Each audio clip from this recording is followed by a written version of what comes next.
Location का new chapter आ चुका है, चलो इसे ब्रेक डाउन करते हैं। मैं पहले ही बता दूं, मैं कोई पैनल नहीं दिखाऊंगा बिकॉज कॉपीराइट स्ट्राइक्स। चलो फिर शुरू करते हैं। चैप्टर स्टार्टिंग में हमें देखते हैं डैनियल जो यूआई मोड में एंटर कर चुका है। वो बोल रहा है अगर मेरे को डैनियल नहीं मिला तो सब मारे जाओगे। फिर सीन शिफ्ट होता है, बिग डैनियल समुद्र के अंदर बढ़ रहा है ये बोलते हुए मेरी बॉडी यहीं कहीं है। यहीं पे वास्को आता है और डैनियल को पकड़ के बोलता है डैनियल शांत हो जाओ।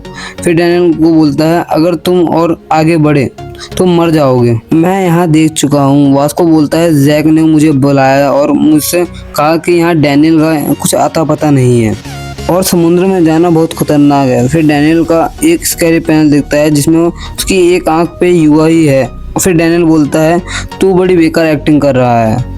अभी वास्को बोलता है डैनियल यहाँ पर। डैनियल वास्को का हाथ पकड़ के बोलता है मुझे जाने दे, मेरे बॉडी यहाँ पर है। फिर भी तू चाहता है कि मैं शांत हो रहूं। यहाँ वास्को के बारे में लिखा है ये अजीबोगरीब बातें करता है। वास्को डैनियल को बोलता है इस बात की कोई संभावना नहीं है कि डैनियल इस समय होश में होगा। वास्को कहता है मैंने कहा चलो पानी में मत जाओ। जब तुम होश में नहीं हो वास्को डैनियल को उठा के फेंकता है और कहता है हमने ये स्कूल में सीखा था। डैनियल लैंड करके बोलता है ये तुम क्या कर रहे हो वास्को। वास्को कहता है मैं तुमसे लड़ना नहीं चाहता डैनियल, अभी तुम्हारी कंडीशन नॉर्मल नहीं है इसलिए मैं तुम्हें रोकूंगा भले ही मुझे तुमसे लड़ना पड़े। यहाँ डैनियल पागल हो रहा है और बोल रहा है मेरा सर फटने जैसा लग रहा है, मुझे होश में रहने के लिए मुश्किल हो रही है। मैं वास्को के साथ ऐसा क्यों कर रहा हूँ, वो बस मेरे लिए परेशान है। और बोलता है नहीं मुझे वास्को से नहीं लड़ना चाहिए। यहाँ सीन शिफ्ट होता है गन पार्क पे, जो बोल रहा है तुझे एक दिन इसका सामना करना ही पड़ेगा। ये अचानक से होगा, तुझे पहले लगेगा तेरा सर फटने लग रहा है। गन बोलता है ये पहला स्टेज है होता है यूआई को कंट्रोल करने का। अगर तुम पहले स्टेज में फेल होते हो तो तुम फिर से बेहोशी के स्टेज में चले जाओगे। डैनियल पार्क क्या तुझे पता है कि तुझे और दूसरे डैनियल पार्क के साथ क्या दिक्कत है? तेरे पास बहुत अच्छी बॉडी है लेकिन तू हेजिटेट है इसलिए क्योंकि तुम दोनों बहुत काइंड हो। अगर तुम अल्ट्रा इंस्टेंट को कंट्रोल करना सीख जाओ तो उसकी कमियों को कवर कर सकते हो। ये स्टेज तुम्हें सिर्फ लड़ने पर पूरा फोकस करने देता है। कंट्रोल यूआई तेरी सोच से भी ज़्यादा मुश्किल है। तुझे अपने दिमाग को कंट्रोल करना होगा ताकि वो तुम्हें कंट्रोल ना कर ले। मुझे पता है तुम दोनों ये कर सकते हो। यहाँ सीन शिफ्ट होता है डैनियल वर्सेस वास्को की फाइट में, जहाँ वास्को बोल रहा है मैं तुझे रोकूंगा भले ही मुझे तेरे को हट करना पड़े। डैनियल एक अपर कट मारता है वास्को के और बोलता है बंद कर ये अपने अच्छे होने का नाटक, हमेशा जस्टिस की बकचोदी करता रहना। तू क्या सोचता है तू कोई हीरो है? एक तरफ डैनियल ये बोल रहा है और दूसरी तरफ डैनियल वास्को को सॉरी बोल रहा है।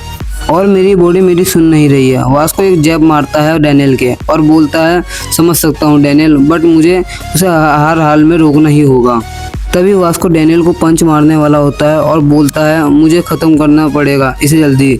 वास्को पंच लैंड करता है उससे पहले डैनियल हेडबट मारता है वास्को के। वास्को बोलता है डैनियल ने मुझे हेडबट मारा, ये ऐसा अटैक तो यूज़ करता नहीं है। डैनियल हाथ बढ़ाता है और दूसरे पल में ही वास्को के स्टोमच में एक पंच मारता है। वास्को बोलता है इसने मेरा विजन ब्लॉक किया फिर मेरे स्टोमच के टारगेट किया, ये फाइटिंग स्टाइल नहीं है डैनियल का। वास्को बोलता है ये फिर मेरी तरफ बढ़ रहा है, इसकी आंखें ये मेरे पैरों की तरफ देख रहा है, ये ट्राई कर रहा है मेरे लोअर बॉडी को गिराने की, मैं ये अटैक ब्लॉक करूँगा। डैनियल लोअर बॉडी को छोड़कर उसकी नेक पे हमला करता है। वास्को बोलता है इसने मुझे ऐसा दिखाया कि ये मेरे पैरों पे एम कर रहा है पर इसने मेरी नेक पे हमला किया। डैनियल हमेशा से एक बढ़िया फाइटर है। वास्को कह रहा है ये वैसे ही फाइट कर रहा है जैसे इसने पहले किया था पर ये इससे बहुत अलग है। वास्को यहाँ फर्स्ट एथलीट की बात कर रहा है। डैनियल बोलता है ये अजीब है, मैं फाइट कर रहा हूँ लेकिन मुझे कोई रोक नहीं सकता। इतने में ही डैनियल एक स्पिन लेके वास्को को लात मार के उड़ा देता है। वास्को लैंड करता है और चार्ज करता है डैनियल पे। मैं गिव अप नहीं करूँगा ये बोल के डैनियल वास्को की बोन पकड़ता है और स्लैम कर देता है जिन म्यूजियम का सिसरेम यूज़ करके। वास्को बोलता है ये टेक्निक मुझे इसके बारे में कैसे पता चलेगा। डैनियल वास्को के ऊपर मुक्कों की बारिश कर देता है और बोलता है मैं तुझे मार दूंगा। वास्को मेरी बॉडी रुक नहीं रही है। डैनियल क्रीपी स्माइल देके बोलता है यही तो मज़ा है, प्लीज़ कोई तो मुझे रोक दो। डैनियल बोल रहा है क्या इसलिए है क्योंकि तुम बहुत स्ट्रांग हो, तुम्हें हराना बहुत मज़ेदार है। यहाँ पे जय होंग आता है और डैनियल को हटा देता है। डैनियल बोलता है बकवास, अब तू कौन है yellow head. Daniel let go बोल के जय होंग को मारने लगता है। डैनियल बोलता है मैंने कहा जाने दो मुझे, जाने दो। जेहोंग ने डैनियल को कस के पकड़ रखा है। डैनियल जेहोंग को मार के बोल रहा है, मैं तुम्हें क्रिपल बना दूंगा। वास्को और जेहोंग दोनों गिरे पड़े हैं। डैनियल बोलता है sorry, I am sorry guys, और शुक्रिया, हमें देखते हैं। डैनियल ने खुद की जबान काट ली है। डैनियल यहाँ बेहोश हो गया है और वास्को बोल रहा है, तू पागल है, तूने ये क्यों किया? यहाँ आवाज आ रही है, उठ जा, अपनी ब्लीडिंग रोक पहले। यहाँ डैनियल बेहोश हो चुका है। सीन शिफ्ट होता है चर्च पे, जहाँ पे कीते किम और चांगसू आ चुके हैं और बोल रहा है, फाइनली हम आ गए। चांगसू बोल रहा है, मैं थक चुका हूँ। चांगसू आगे बोलता है, मुझे जल्दी से अपने पैसे लेने होंगे और चुन्नी को सोना में ले जाओ। कीते एंड चांगसू एंटर करते हैं चर्च में। चांगसू बोलता है, हम ज्वाइन करें? कीते बोलता है, इंटरेस्टिंग, वेरी इंटरेस्टिंग। मैंने एक्सपेक्ट नहीं किया था कि जेम्स ली जीतेगा। मैं अभी भी एक्सपेक्ट नहीं कर पा रहा हूँ कि तूने अल्टीमेट किंग को हरा दिया।